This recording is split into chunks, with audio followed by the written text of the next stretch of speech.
ক্রীড়াবিদদের আঁতুড়ঘর বিকেএসপিতে শনিবার অনুষ্ঠিত হয়েছে অ্যালামনাই অ্যাসোসিয়েশন অব বিকেএসপি আয়োজিত সাবেক শিক্ষার্থীদের পুনর্মিলনী।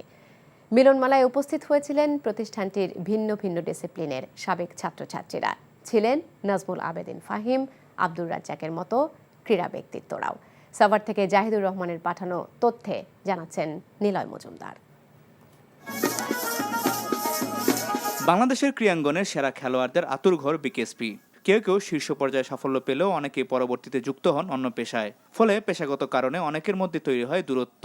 বিকেএসপিতে পড়ুয়া বিভিন্ন ডিসিপ্লিনের শিক্ষার্থীদের আবারও একত্র আনতে এই উদ্যোগ বলে জানিয়েছেন অ্যালুমনাই অ্যাসোসিয়েশন অব বিকেএসপির সভাপতি ইমতিয়াজ করিম শুভ।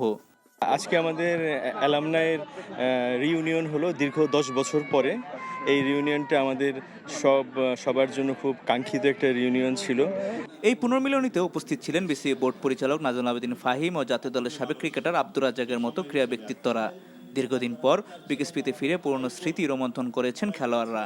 এই যে এত বড় হয়েছি, স্টিল আমার মনে হয় যে 7-এ থাকতে যে অবস্থা যেরকম আসছিলাম ওরকম একটা জায়গাতে ফিরে চলে যাই। কারণ অনেক বড় ভাই ছোট ভাই অনেকের সাথে দেখা, স্যার ম্যাডামদের সাথে দেখা হচ্ছে, কোচদের সাথে দেখা হচ্ছে, অনেক ডিজির সাথে দেখা হচ্ছে। তো এটা আসলে আমার জন্য একটা বড় প্রিভিলেজ। আগামীতে এরকম আরও উদ্যোগ দেখতে চান প্রতিষ্ঠানটির সাবেক শিক্ষার্থীরা। তাদের প্রত্যাশা দেশের প্রতিটি খেলাতেই যেন আরও বেশি সাফল্য অর্জন করেন শিক্ষার্থীরা। Niloy Majumdar, NTV sports desk.